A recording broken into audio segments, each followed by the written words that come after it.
안녕하세요. 저는 마디세상병원 척추센터 장수진 원장입니다. 오늘은 우리 골다공증 진단과 증상에 대해서 자세하게 설명을 좀 드리고 다음 콘텐츠로 치료에 대해서 조금 간략하게 설명을 드려야 될 것 같아서 천천히 차례로 진행해 보겠습니다. 골다공증, 실은 한자 이름이기 때문에 좀 익숙하실 텐데, 골, 뼈에, 다-공, 구멍이 많이 있다, 증은 병을 뜻하는 거기 때문에 골다공증, 즉 뼈에 구멍이 많다는 병인 거고, 영어로는 이런 경우는 오스테오포로시스라고 해서 오스테오, 뼈를 의미하고요, 포로, 구멍을 의미하고, 오시스, 병을 의미해요. 결국에는 한자 용어들이 우리 영어의 어떤 의미들을 가지고 온 거기 때문에 골다공증은 쉽게 이해는 되실 수 있을 것 같습니다. 두 번째는 이제 원인인데, 골다공증의 원인을 제가 환자분께 늘 설명을 드리다 보면은 환자분들의 질문은 얼추 비슷하세요. 왜 생겼을까요? 저는 건강에 되게 관심도 많고 식사도 잘하는 것 같고 제가 왜 이런 게 왔는지 잘 모르겠어요 라고 설명을 요구를 하시는 환자분들이 되게 많으신데, 제가 늘 설명드리는 거는 골다공증은 유전이 된다예요. 근데 문제는 뭐냐면은 이 유전이 된다는 범위가 나에게는 골다공증 유전자가 있기 때문에 우리 할머니와 어머니와 나로 이어지는 골다공증이 있는 것이냐, 그런 부분이 아니라 제가 늘 주목하는 부분은 어머님의 또는 아버님의 행동 양식이 또는 식사 습관 자체가 또는 식사 메뉴 자체가 유전이 되고, 유전된 메뉴 자체는 결국엔 내 건강에 영향을 미치기 때문에 저희가 생각하는 유전된다는 거는 골다공증 유전되는 게 아니라 골다공증을 만들 수밖에 없는 생활 양식이 유전된다고 이해하시는 게 제일 좋아요. 할머니들이 오셔서 이제 골다공증이 진단됐다, 그런 경우에는 저는 그 다음에는 꼭 따님을 불러서 이야기를 해요. 당신이 30년 뒤에는 이렇게 될 거니까 생활 모습이나 생활 양식, 식습관을 꼭 고치시라고. 그렇게 하지 않으면은 어머님 또는 아버님의 현재 상태를 그대로 답습하게 될 거라고 설명 꼭 드립니다. 그런 점에서의 유전은 이해를 꼭 하셔야 되는 거고, 두 번째로 보이는 요 건강에 대한 과도한 관심 부분인데 좀 약간 역설적인 표현이긴 합니다. 왜냐면은 관심이 많다면 좋은 거를 많이 먹게 될 테고 좋은 운동도 많이 하게 될 거고 뭐 어디 상당히 좋다고 판단되는 행동을 많이 보이게 될 텐데, 과도한 관심이 골다공증을 불렀느냐에 대한 부분에 있어서는 설명을 제가 어떻게 드리냐면은, 실은 우리 현대인들 같은 경우에는 부족한 거는 생각보다 많이 없어요. 대개는 넘쳐서 오는 병들, 과해서 오는 병들이 많기 때문에 예를 들어 다이어트를 하겠다, 건강을 위해 다이어트를 하겠다는 생각부터 이미 뼈의 중요한 성분들을 놓치기 시작하는, 또는 내가 어떤 이유에서 이런 건강한 모습을 만들기 위해서 이런 행동이나 이런 운동을 시작하겠다, 실은 그 다음 단계에서는 또 어느 과도한 행동이나 실은 건강하지 않은 행동과 식습관을 또 가지고 올 수밖에 없기 때문에 제가 환자분에게 늘 설명드리는 게, 가장 좋은 다이어트와 식사는 일상적인 식사에 해당하는 부분이지, 닭가슴살을 더 많이 먹으면 좋다면서요, 무언가가 좋다면서요, 어딘가 좋다는 게 있다고 하는데요, 그런 거는 다 내려놓고 일단은 가장 기본적인 식사, 제가 이런 설명을 좀 많이 드려요. 환자분이 다이어트라든지 할머니 또는 환자분이 당신이 지금 먹고 있는 이 식단을 6살, 7살짜리 당신 아들과 딸을 당신의 이 식단을 그대로 먹인다 생각해 보신다면 먹일 겁니까? 라고 질문해 보면 다들 주저하세요. 왜? 그게 건강하지 않다는 거는 본인도 알고는 있어요. 과도한 관심은 결국에는 건강하지 않은 식단으로 흐르는 경우 워낙에 많기 때문에 오히려 과도한 관심을 줄이는 게 더 좋을 것 같아요. 그게 결국엔 병든 식단을 줄일 수 있는 방법이고요. 그리고 이제 뭐 백해무익한 담배라든지 과도한 술도 결국에는 골다공증의 원인이 될 테고, 우리 기타 질환들로 나오고 따로 묶여져 있는 부분들은 예를 들어 갑상선 질환이라든지 또는 호르몬 질환들을 유발할 수 있거나 콩팥, 간, 이런 부분에 어떤 병이 있는 분들이 골다공증이 또 오실 수 있기 때문에 이런 거 내과에서 잘 진료를 잘 보셔야 됩니다. 자, 요게 환자분께 늘 오시면은 나이가 많든 적든 요 그래프를 꼭 한번 그려드리는데, 골밀도는 수직 그래프, 일단 수평으로는 나이를 이야기하고 골다공증 기준을 이렇게 두었을 적에는 누구나 어느 정도 나이, 그 어느 정도라는 말은 요 그림에서 보면 평탄 한 20, 30대 나이 정도까지는 먹는 족족 저장이 잘 되기 때문에 저희들이 골다공증이 올 가능성이 높지는 않지만, 어느 정도 시간이 지나면 다시 저장해놨던 뼈와 또는 그의 골 밀도들이 다시 떨어지기 때문에 누구에게든 골다공증은 올 수 있다고 설명을 드립니다. 그런데 제가 여기 그려놓은 이 그래프는 일반인의 그래프고요. 다른 그래프를 보여드릴게요. 자, 그래프가 총 3개, 위에 하나, 밑에 하나가 추가가 되게 돼 있는데, 위쪽에 있는 그래프는 쉽게 말해 20, 30대에 많이 먹은 분들, 비만이라 할 수도 있고 보통 사람보다 더 많이 건강한 사람이라 설명드릴 수 있는데, 그런 분들은 저장해 놓은 게 많기 때문에 결국에 골다공증의 기준까지 떨어질 때까지 걸리는 시간은 꽤 길어요. 그래서 오히려 어릴 적에 성장기 때 많이 잘 먹어두는 게 유리하다는 거고요. 그 아래쪽에 있는 그래프가 결국에는 우리나라 여성들, 대부분의 여성들이죠, 실은 많이 가지고 있는 체형인데, 저장해 놓은 게 적기 때문에 이런 식으로 쉽게 골다공증이 올 수 있는 폐경이라든지 여러 가지 상황이 주어졌을 때 골다공증이 쉽게 올 수 있다는 거고요. 마지막으로는 요거는 남자의 그래프예요. 여자들은 또 다르게 생리도 해야 돼, 출산도 해야 돼 하기 때문에 우리 골다공증은 남자보다 더 쉽게 올 수 있거든요. 그래서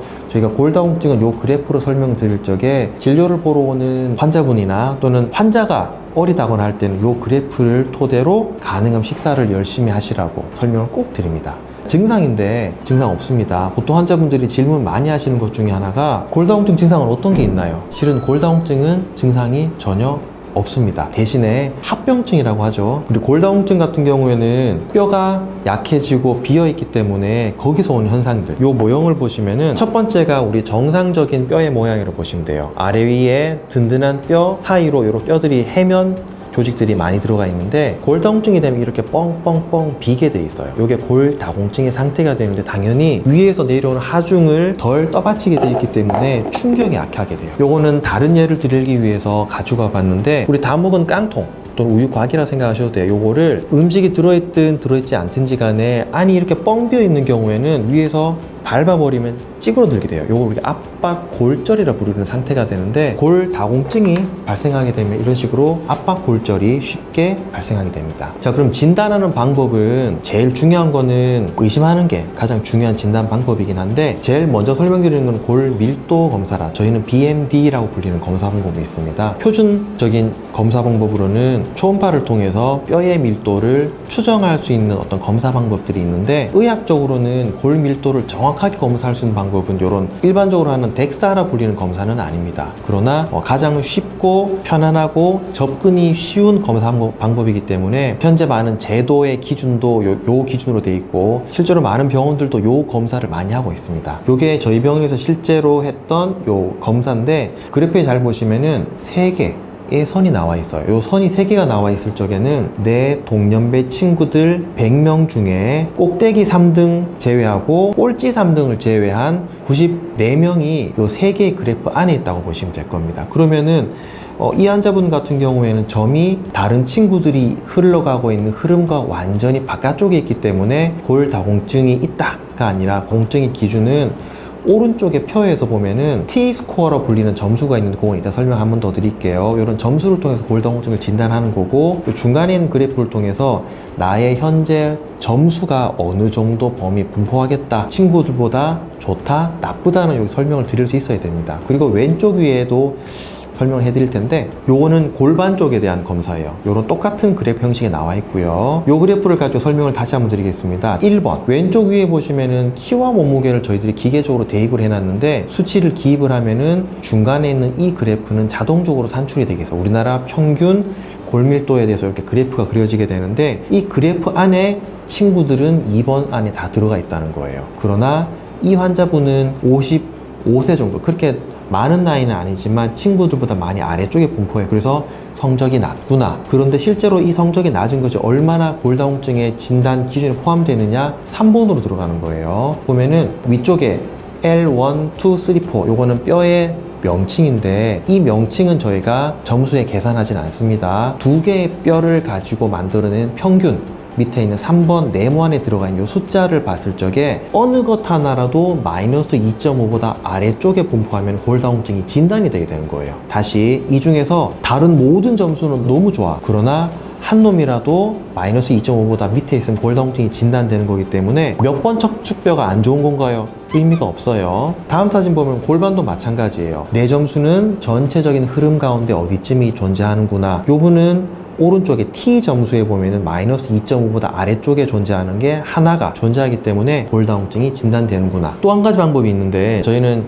척추를 진료를 할 적에 제일 먼저 엑스레이를 찍게 되는데, 이렇게 엑스레이에서 뼈에 저희는 골소주라고 불러요. 작은 기둥들이 왼쪽에 보면 뒤에서 봤을 땐 크게 중요하지 않아 보이는데 가까이서 봤더니 이렇게 세로로 이런 선이 조금씩 보이는 부분이 있어요. 이걸 골소주라고 부르는데요. 요게 뚜렷한 경우에는 골다공증의 가능성이 조금 더 높습니다 라고 설명을 드려요. 이런 식으로 골소주가 보이거나 요추 1번 뼈가 다른 뼈와는 달리 좀 찌그러져 보이는 경향이 있어요. 그래서 이분은 골절이 동반되어 있기 때문에, 즉 압박골절이 있기 때문에 골다공증이 있지는 않을까 의심을 시작하는 게 제일 중요한 진단입니다. 그래서 제일 많은 질문 중에 하나가 허리에 골다공증이 있고 골반에 골다공증이 있는데 어느 게 더 나쁩니까? 의미 전혀 없습니다. 왜냐? 허리에 골다공증이 있든 골반에 골다공증이 있든 골다공증을 진단하는 기준 자체가 손목에 골다공증이 있을 수도 있고 허리에 있을 수도 있고 골반에 있거나 또는 발목에 있을 수도 있어요. 그러나 진단 기준은 가장 진단하기 쉬운 곳이 허리와 골반인데 한 군데라도 골다공증이 진단이 되게 되면은 허리에 나쁘든 골반에 나쁘든 크게 의미는 없습니다. 제가 골다공증이 심한가요? 심한 기준은 마이너스 3.5보다 더 아래쪽에 분포하면은 골다공증이 심하다고 표현하게 되는데, 그렇다고 해서 치료가 특별히 달라질 건 아니기 때문에. 그 다음에 골다공증이 있다고 그런데 나는 왜 아프지 않을까? 아프진 않습니다. 왜? 골다공증은 원래 증상이 없기 때문에. 오히려 합병증, 골다공증으로 인한 골절이 있기 때문에 허리가 아파요, 골반이 아파요, 또는 넘어져서 손목이 부러졌어요, 골다공증이 있는데 나는 왜 아프지 않을까? 그런 질문하는 거는 생각보다는 중요하지는 않습니다. 검사는 의료보험이 될까? 됩니다. 자, 의료보험은 여자분들은 만 65세부터, 남자는 만 70세부터 의료보험 적용이 가능하시고, 그 이외에도 너무 몸이 말랐다거나 2차적인 질환을 의심할 수 있는 골절이 있다거나 갑상선 질환이나 이런 여러 가지 동반된 상황이 있으면은, 또는 폐경이 좀 빨리 진행됐다거나 이런 게 있으면은 진료를 보는 의사의 판단에 따라서 의료보험 적용이 가능하기 때문에 환자분도 경우에 따라서는 골다공증 검사를 해보고 싶다고 말씀하셔도 될 것 같아요. 요 다음번에는 치료에 대해 설명을 좀 간략하게 좀 드리도록 하겠습니다. 감사합니다.